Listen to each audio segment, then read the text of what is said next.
Again, our training today is brought to you by our partners over at Riverside County. And today we are happy to be joined by Jason Tang, who's a development manager there, who's here to share more about the resources available to employers like you. Good morning, Jason. Morning, Anna, and morning, everybody. Thank you so much for taking the time, like Anna said, to come and be with us today. We always try to put these on for your benefit. So, like Anna said, please let us know in that survey what you're looking for, what information you want to know as an employer, because we want to provide these webinars to you. We do about 4 to 6 of them a year, and it's going to be an amazing opportunity for you to learn. We also have a great hotline for you all to use. So it's run by our partners here at CEA, and that's a hotline that you can call no cost and ask any questions you have as it comes to HR. So whether it's guidance, like it says there, hiring and firing, paid sick leaves, breaks, handbooks, harassment, remote working, all those and more, you can call that hotline and get your answers. And it's a fabulous resource, and it's free for you to use. And then, like Anna said, we do have that in-person training coming up on February 10th. That's going to be at Riverside City College. We're going to try and entice you with breakfast to come out. We'll have a full breakfast for you, so 7:30 to 11:30. So not your whole day, just part of it, but you're going to learn some amazing topics such as hire right the first time, which we all need to do. We all know how expensive it is to hire individuals and to make sure you do it right the first time so you don't have to keep going through that process over and over again. And then the importance of communicating like a leader. I think these are going to be two important subjects for all of us to learn. And this is, again, free for you. Parking is complimentary at RCC. We want to see you out there. We don't get to see your faces so much on these webinars, so this would be a great opportunity for us to meet and to network face to face. So those two flyers will be sent out to you, and you'll be able to register, and we hope to see you there. So with all that being said, give it back to Anna, and we'll get this training going. Thank you so much. Awesome. Thank you, Jason, for that and for everything that you and your team do to support employers in your area. So now I have the great pleasure of introducing our trainer today. We have Virginia Young, who is our HR Compliance Director, who will be leading you through today's content. And Virginia, it's all yours. Great. Thank you, Anna and Jason. And thank you, everyone, for joining us this morning. We are the voice behind the hotline that Jason was describing. We are California Employers Association. We are also an HR consulting company. We provide our members with peace of mind navigating California's complicated employment laws. Our goal is to help our people who call in on our hotline, as well as our members, with quick and responsive answers to their HR questions. Our members get a number of other benefits, including written materials to help guide them and prepare to navigate California's laws. We have members all across the state of California, and even some located outside of California, who have California employees. Here are some of our members. Our members include small and large companies, associations, government entities such as workforce development boards. So we have a big range of industries and types of members, and we do hope some of you will join us one day in membership. We are not a law firm, so this presentation is educational in purposes. It should not be relied on as legal advice. If you do have an issue that is of legal significance to you or your company, you should consult your own attorney. And with that, let's dive into our agenda. This is kind of a basics of California wage and hour law webinar. So as you might imagine, our agenda is pretty packed today. I'm going to take a break at a couple of points and make sure I've addressed any questions in the Q&A that have not been answered already in the presentation. So please don't hesitate to drop your questions there. And with that, let's get started into the content today. First, because this is a basics of wage and hour law webinar, we want to talk about where all of these laws come from briefly, so you know where to look when you have questions. There's the California Labor Code, which includes all of our statutes that our legislature has passed relating to labor and employment laws. There are also California wage orders, which are regulations that discuss and embellish upon a lot of these laws. And the California wage orders are really important because it is required for each employer to post the wage order that applies to their business in their workplace. So if you don't have your wage order posted in your workplace, that is a number one priority to look for that. There are 17 different wage orders in California. They're divided up by industry. Some are based on occupation. But it's really important to find the wage order that is required for your business and have it posted. I am going to send around in the chat a link if, oops, I changed my slide. I will send around in the chat a link where you can go to find your wage order, and it also has some guidance if you have questions about which wage order applies to you. So in addition to the wage orders, some localities in California have increased requirements for employers that apply to people who are working as employees within their jurisdictions. So you'll want to be aware of local ordinances. We'll talk about those a little bit more in connection with minimum wages a bit later. And finally, the courts often give us guidance on how to navigate California's employment laws in court decisions where they address issues that maybe aren't so clear and give us further guidance on how to proceed in a compliant way. So those are your main areas of California employment law, your main sources. Our first main question that we ask as employers is, who is an employee? And the answer to that is pretty much anyone who's performing services for the benefit of an employer. This includes minors, it includes undocumented workers. The presumption is going to be that someone performing services for your business is going to be your employee. There are some exceptions, such as independent contractors, people who get 1099s, and some internship programs, but those are the exception, not the rule. And there are very strict standards for a relationship to be an independent contractor or an internship relationship. So a lot of employers, they look like a good idea to use because all of these wage and hour laws may not apply to people in those situations.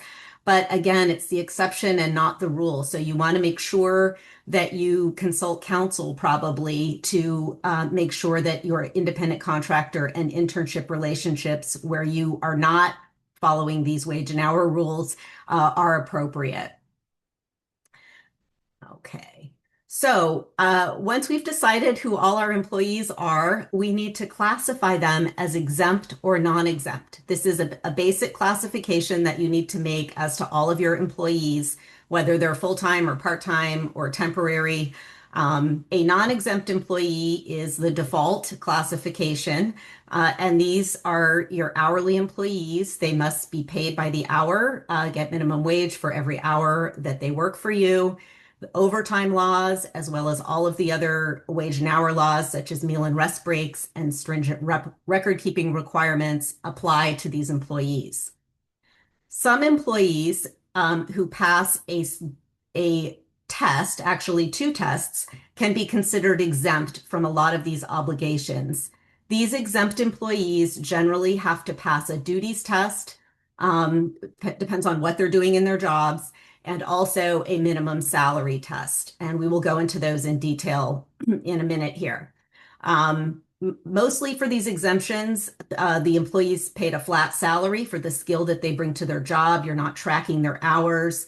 Overtime and meal and rest breaks don't, typically don't apply to them.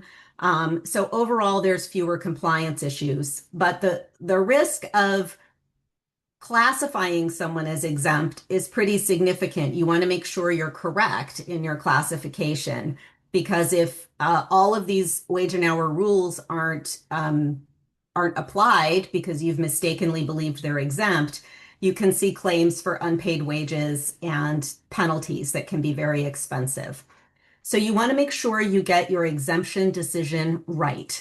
And there are the most common three exemptions are the white collar exemptions in California. These are our executives, administrators, and professionals. They they have to satisfy both a duties test and a salary test. So we're going to talk about the duties test first. Your exempt executives are going to be your managers who are their primary duty is managing 2 or more full-time employees in your business.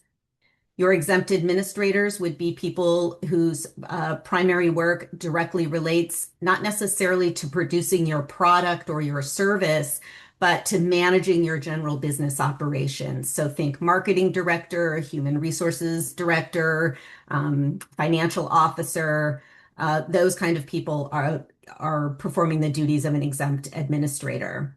And then you have your exempt professionals, and these are people who are typically have an advanced degree and or a license to practice in a certain profession. So think accountants, architects, dentists, doctors, lawyers, teachers. Those all fall into the professional exemption. So the first test that you need to look at when you're classifying your employees is the exempt duties test. And again, as I briefly described the duties for the main 3 exemptions on the previous slide, but what's important to remember in California is that this is it has to be their primary duty, and that is quantitative. It means they have to be spending at least 51% of their time engaged in these kinds of exempt duties. What this means is that if your employee is who you classify as an exempt manager is spending most of their time doing the exact same work as the people they're supervising, they're probably not going to meet the duties test for exemption. I have office managers listed up there because they often perform duties that fall under multiple exemptions. Maybe they're supervising people and running, the general business operations for your business. To meet this 51%, you can combine duties that are exempt under 2 different exemptions. So that's important to remember if you have someone who wears a lot of hats and you're analyzing whether they should be exempt or not. We recommend that you use exemption worksheets to make a thorough analysis before making your classifications. The second requirement of the duties test is that they exercise independent judgment and the use of discretion. That is in addition to this quantitative analysis of their duties that you have to make. And it doesn't mean that they have to be responsible for bet the company type decisions, but they do have to have discretion and judgment to be able to offer input on important decisions. So again, we recommend using a worksheet that outlines all of the detailed exemption criteria. So this brings us to compensation and the salary test, which is part of the exempt status test. It is based on the state minimum wage in California, and this is a good opportunity to mention that the state minimum wage in California went up to $16.90 an hour on January 1st of this year. It was $16.50 an hour in 2025. So your non-exempt employees are going to have to get the state minimum wage for every hour they work, and your salaried exempt employees are going to have a salary, a minimum salary that is based on this state minimum wage. This year in 2026, that minimum salary for exemption was raised to $70,304 a year. That's up about $1,600 from last year's minimum exempt salary. The reason it goes up every year is because it's based on the state minimum wage. And the state minimum wage, the hourly minimum wage goes up every year based on the consumer price index. So when you're looking at minimum wages every year, you need to consider your non-exempt employees and your exempt employees. Sometimes the exempt employee's salary might just get too expensive for your company. That happens sometimes. You may have an employee who's meeting the duties test, but that minimum salary is just not in your budget.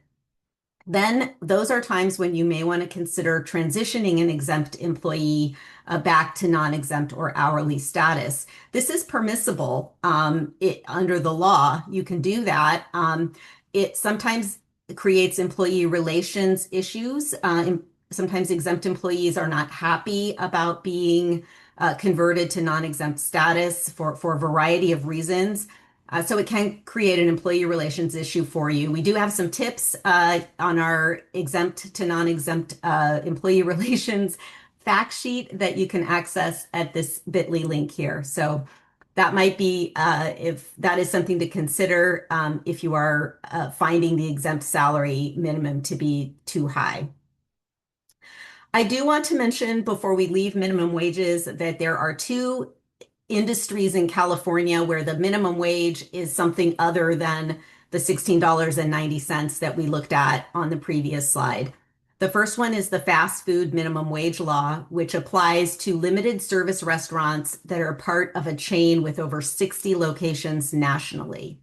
So those covered fast food doesn't apply to all fast food restaurants, only ones that meet this this requirement. They generally have to be a chain with these 60 locations nationally.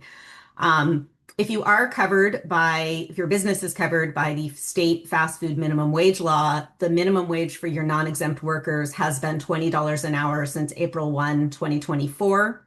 That translates into a minimum exempt salary of $83,200 a year. This amount has not changed since April 1, 2024. The Fast Food Council, which is part of the Department of Industrial Relations, has authority to raise that minimum wage subject to certain caps. That has not happened so far, but if you are covered by this industry-specific minimum wage, you should make sure you pay attention to the meetings and the actions of the Fast Food Council. And of course, there will be a lot of reporting. If they do raise that minimum wage, we will certainly let people know. But that's where the minimum wage comes for those covered employers. The second industry that has a state-specific minimum wage that is different than the regular one is the healthcare industry. And the healthcare industry that minimum wage started, I believe, in late 2024, October. It applies to many healthcare employers, including those associated with large integrated healthcare systems, as well as certain clinics and physician groups meeting certain numerical requirements. That minimum wage is a range. It ranges from $18.63 an hour to $23 an hour, depending on what type of business you are. And the exempt salary is also different than the $70,304 that I just mentioned. So the Division of Labor Standards Enforcement has extensive resources at the Labor Commissioner's website, so you can determine if you're covered by this state minimum wage law and which category you fit into. Let's see. In addition, many localities across California have minimum wages that are higher than the state minimum wage. There are over 40 cities that do have these local minimum wage ordinances. It depends on where the employee is physically working. So if you hire an employee to work from home, then the minimum wage law where their home is located is likely to apply to that employee. So you want to make sure you're aware of local minimum wage and other requirements wherever you have employees performing work, even if it's in a location different than your business. We do track state and local minimum wages at this bit.ly link here. You can access them. I also recommend that you check the local government website wherever you have employees working. That is a really good way to keep apprised of what rules they have, if any, and what might be coming into effect. Okay.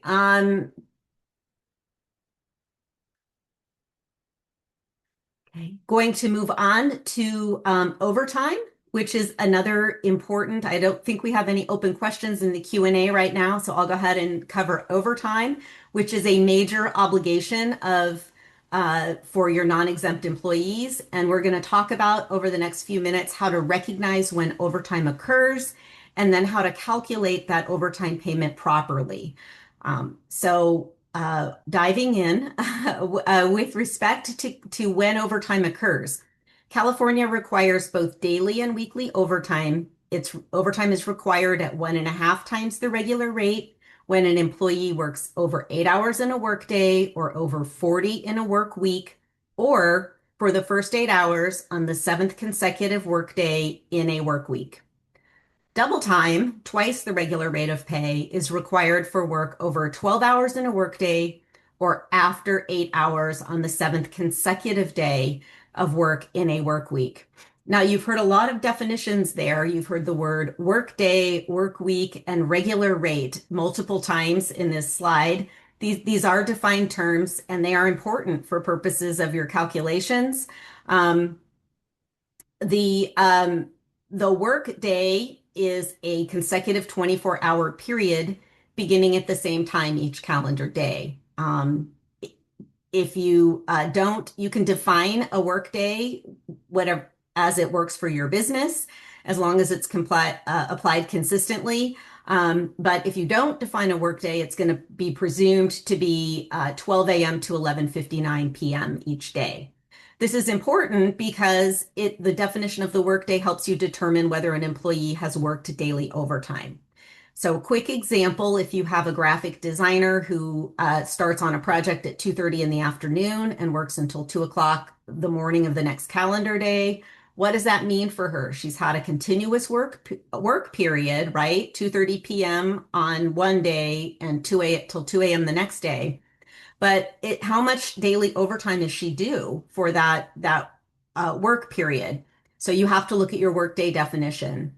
All the time until 11:59 would be considered hours worked in day one.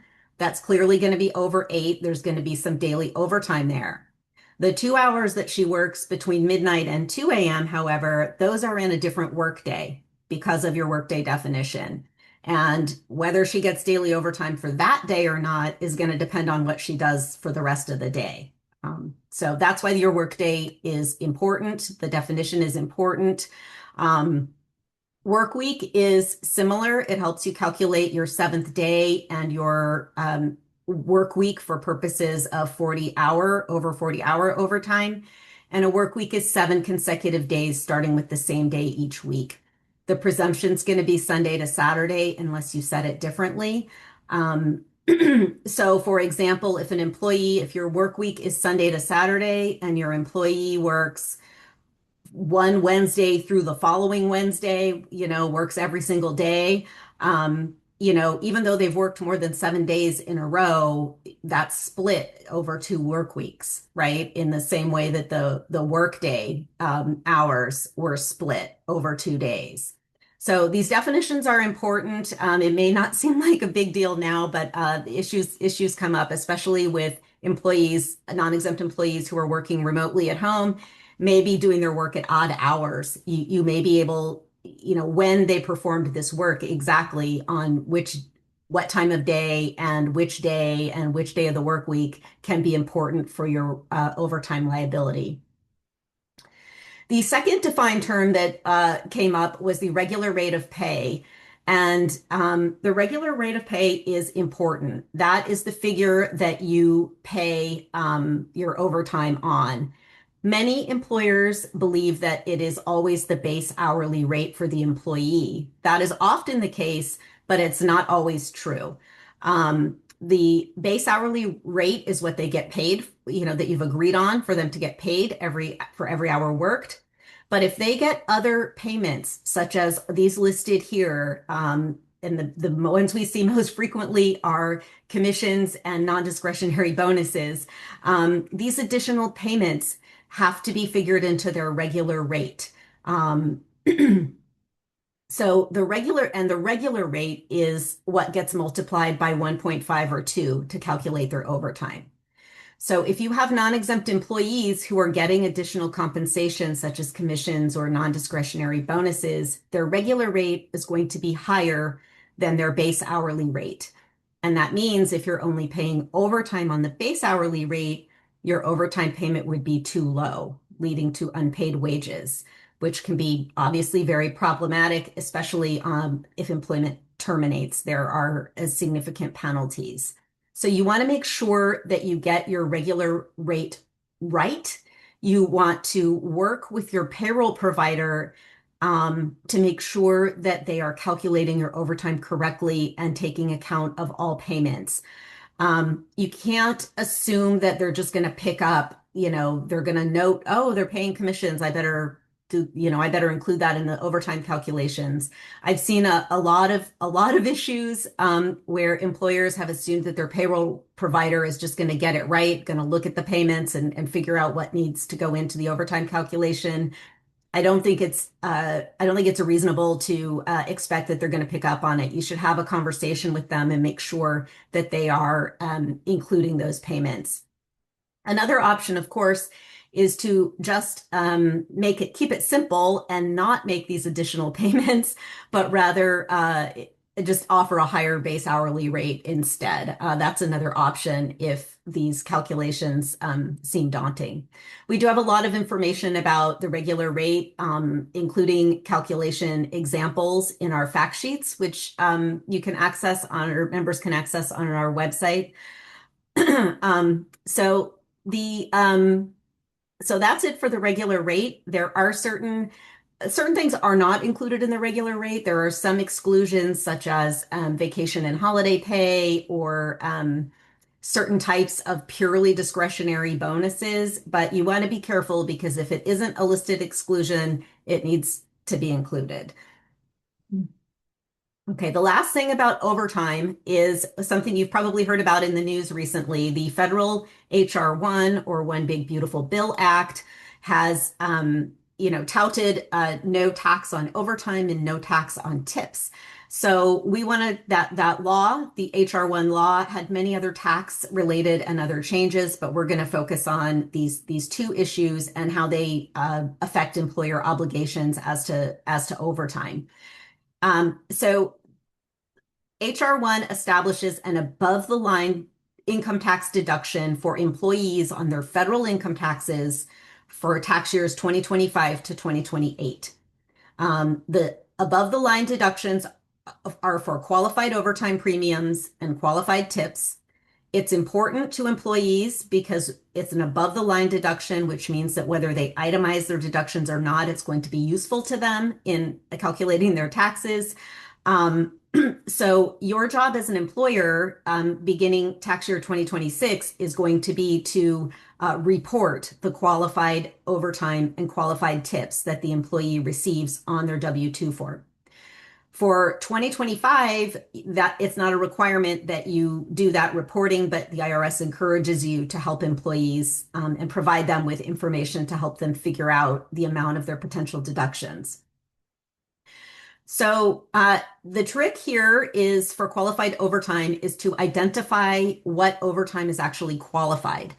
It does not apply to daily overtime in California. It only applies to the additional half hour, the 0.5 and the 1.5 that employees get for working weekly hours over 40. So part of this process is going to be learning how to separate what is this weekly overtime that is qualified and what is not weekly overtime, but maybe daily overtime or seventh day overtime, but not qualified. You should work with your payroll provider now to make sure that you have a process for doing that so that you're ready for tax year 2026. For tips, it's a bit easier.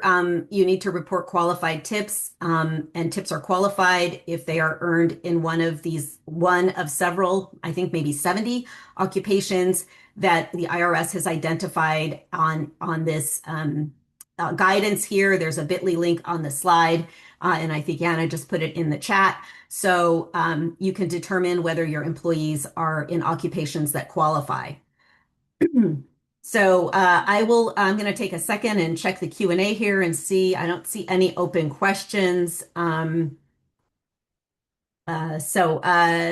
If questions do come to mind on overtime or minimum wage, please don't hesitate to call into the hotline. We'd be happy to help you walk through it. It's complicated.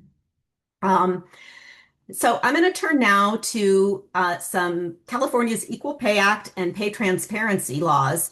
And there were some changes to those in 2026. So it's a good time to remind employers what those laws are and notify them of the 2026 changes.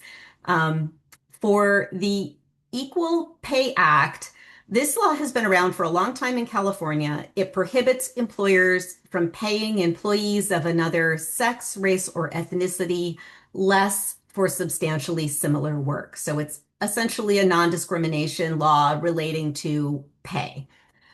There are some exceptions where a difference in pay is based on a legitimate bona fide factor, such as seniority, merit, or production level of the employee. But in general, differences in pay for substantially similar work that is different between sex, race, or ethnicity is going to be a violation of the California Equal Pay Act.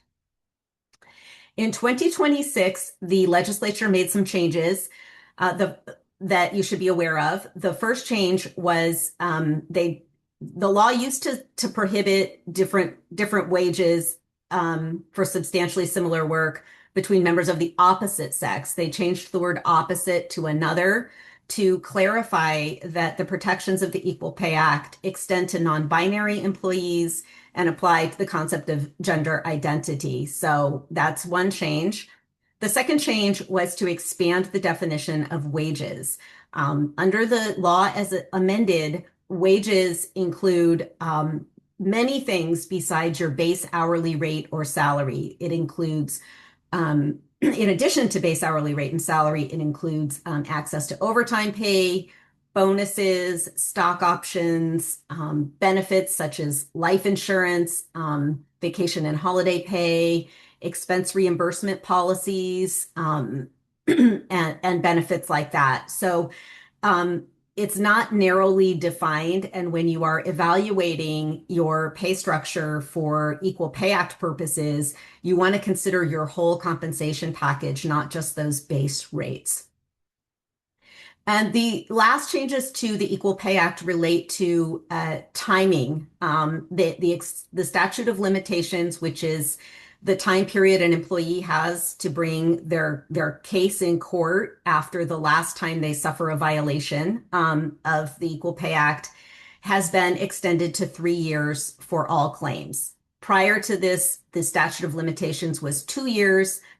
And only 3 years if the violation was intentional. But now it is 3 years, regardless of whether it was an intentional violation or not. The other issue that these amendments addressed is even if an employee files their claim timely within the 3-year statute of limitations, how far back can they go to collect damages? Because Equal Pay Act violations often occur every pay period. They can keep occurring every time a person gets a paycheck if they're being paid less than or being paid in violation of the Equal Pay Act, so to speak. So this law says that an employee can reach back 6 years. So if you have your employee filing in a timely way within 3 years, they're going to be able to reach back further than that 3 years, back 6 years to recover damages. So along that line, we do recommend that employers hold on to payroll records and wage decisions for a full 6 years in light of these changes. The second set of laws that I wanted to mention are the pay transparency laws. These have been in place for a number of years in California. It requires all employers to provide a pay scale to any current employee or applicant who requests one for their position or a position that they are applying to. And for employers of 15 or more employees, they are required to include these pay scales on all of their job postings, including through a third party. And anytime a position may be filled by someone in California, anytime there's potential for that, you're going to need to include that pay scale on your job posting. This 2026 amendments clarified what a pay scale is, what the definition is. Prior to the amendments, employers were had really broad pay scales because they were including what they would pay a brand new person for the job coming in upon hire to what they would pay someone who had been at the company performing that job for 20 years. And so these ridiculously broad and not very useful pay scales. So the legislature tightened up the definition of a pay scale.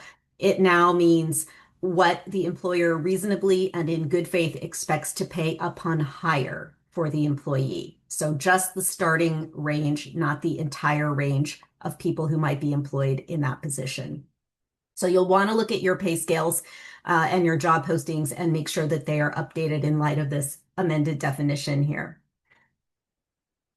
So I am going to move on to another area, a big area of wage and hour compliance for non-exempt employees. And this is rest breaks at meal periods, and we're also going to address wage statements. This is an area of the law.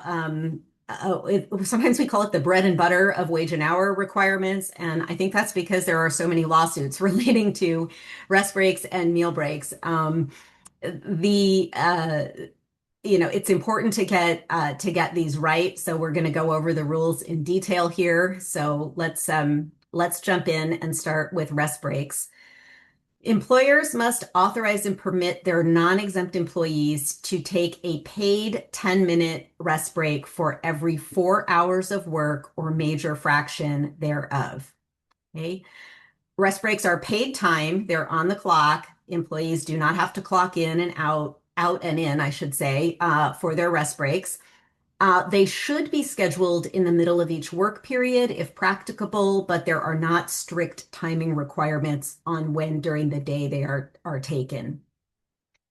An employee who is not provided a paid rest break or is provided an insufficient paid rest break is owed an hour of premium pay, and we'll get into what that means in a little bit here.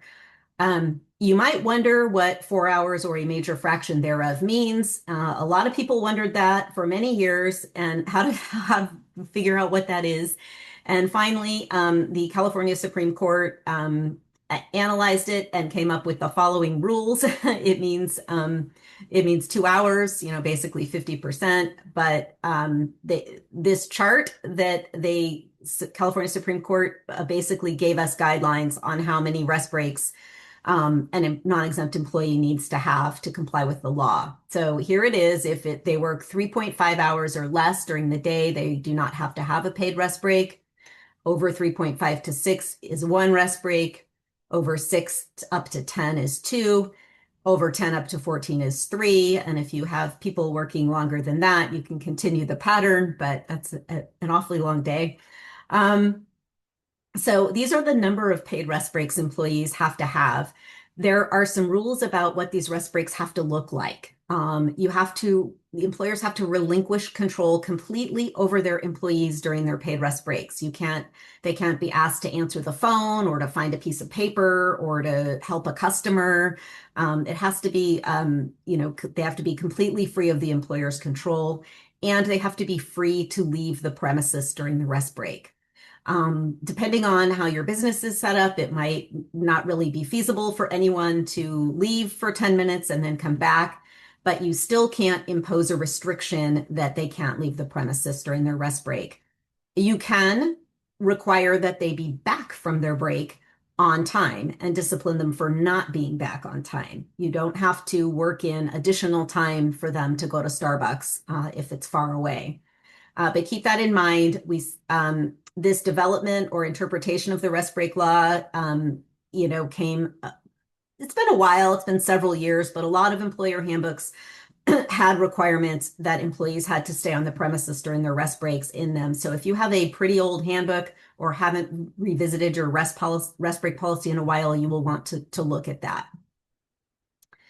Meal breaks, on the other hand, are unpaid breaks. It has to be a full 30-minute break if an employee works more than 5 hours a day.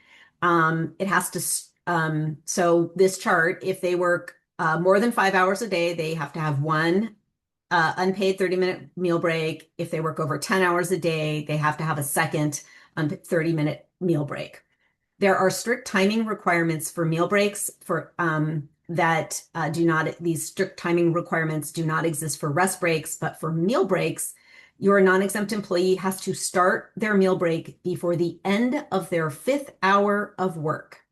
A lot of people interpret that differently, but what the California Supreme Court has told us is that this means the employee has to clock out by 4 hours and 59 minutes into their shift. So if they start working at 8 a.m., they need to be clocked out and start their meal break by 12:59 p.m. That's how the hours are counted. If you have a time clock entry that rounds people's time punches, you need to adjust that especially for your meal break policies. The California Supreme Court has ruled that you cannot use rounded time entries to show meal break compliance. And the California separately is considering whether electronic time punches can be rounded at all in California, but we don't have a decision on that part. We do have a decision about the meal breaks, though, and you cannot round meal break time entries. So make sure that isn't happening. And like rest breaks, make sure your employees are relieved of all of their job duties during their meal breaks and permitted to leave the premises. Waiving meal breaks, we often get the question, the employee doesn't want to take their meal break, can they waive it? And only in very limited circumstances is waiver permitted. An employee whose total workday is 6 hours or less can waive their meal break as long as both the employee and the employer can consent. An employee who works no more than 12 hours a day can waive the second meal break as long as there is mutual consent and the employee took their first meal break. So they can't waive both meal breaks in a day longer than 10 hours. A common practice for many employers is to have all their non-exempt employees sign a meal break waiver when they are employed that says, I hereby waive my meal break for any day that I work less than 6 hours. We finally, it didn't say in the law that you could do that, but it seemed like a good interpretation of the law. And the California Appellate Court, one of the California Appellate Courts, approved of that interpretation in a decision during 2025, where they held that an advance written waiver of meal breaks for workdays of 6 hours or less is okay, as long as it's in writing, knowing involuntary, states that it's revocable at any time, and there can be no retaliation for revocation. So that's important to train supervisors on. So some good news on meal breaks. Here are the main issues that we see come up with meal and rest breaks that make them non-compliant and get employers into trouble. The first one is failing to relieve employees of all duty, failing to relinquish control, meaning someone asks the employee to take that phone call, or the employee is told that they can't leave, they have to stay close. They're given restrictions on what they can do with their time. Of course, not giving them an opportunity to take the break is a problem, as is a supervisor coercing, impeding, or discouraging them from taking the break, making them feel like you're not a team player if you don't work through this break, we're really busy, that kind of thing. Meal breaks are required to be tracked with timekeeping that, as I mentioned before, cannot be rounded. So employees have to clock in and out for their meal breaks. And rest periods do not have to clock in and out, as I mentioned before, because they're paid, but we do recommend that you have your employee acknowledge that they took their rest breaks so that they can't later say that they were not provided one. So when you have an insufficient meal break or rest break, then you owe that employee an hour of pay at their regular rate of pay for that day. So this can happen when the break is late or interrupted or not long enough, or just if it just doesn't happen. Those are issues you're looking at when you look at your time records for meal breaks to see if a meal break was compliant. Make sure you check when it happened, that it happened, when it happened, and whether it may have been interrupted by the employer's business, or if if it just wasn't long enough, not the full 30 minutes for a meal break.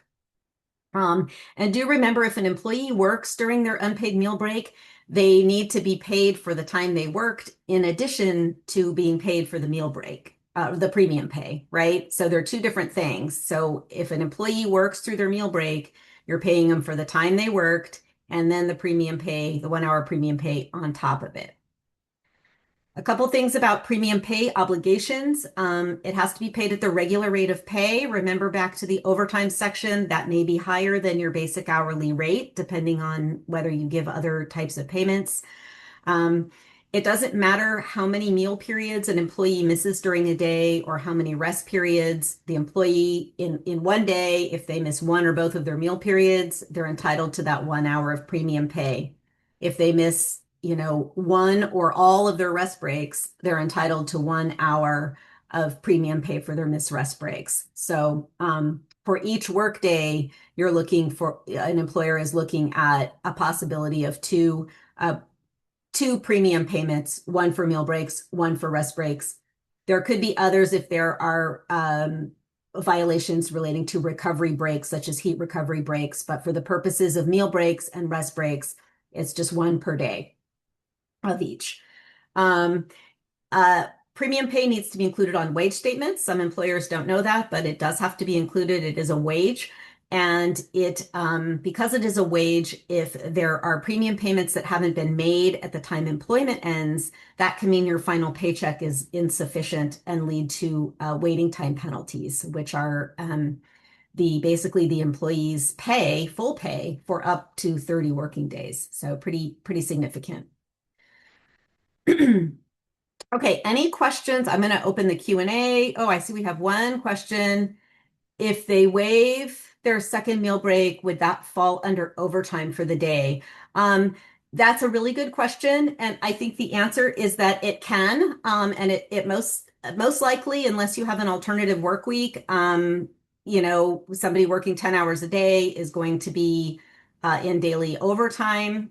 And the time that they take their break is, if they waive their second break and they're working, that could be overtime. It just depends on whether, like, how much over 8 hours they worked. So if they're waiving their break, that means they're working through the time, which means it's going to be compensable as overtime. That's the short answer, which took me a minute to get to, but hopefully that was clear. So if they've waived, they're kind of separate issues, I guess. How much did they work over 8 hours a day? That's overtime.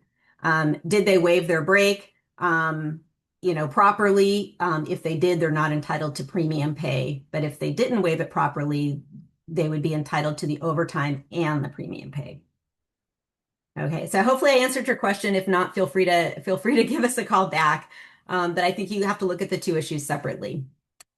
In California, we do have a number of wage statement requirements. I am not going to read through all of these here.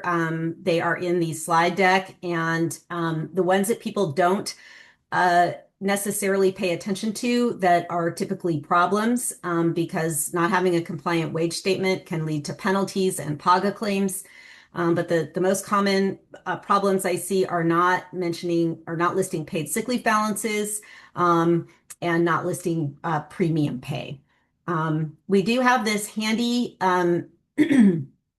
wage statement that I think a visual is better than a list. You can actually look at the wage statement and see where all of these required elements are. So I encourage you to look at your wage statements and make sure they are compliant. Like I said, even a small error, like not having the company's address correctly or something like that, can lead to penalties and be the subject of PAGA claims. So this is kind of, they call low-hanging fruit that you can correct.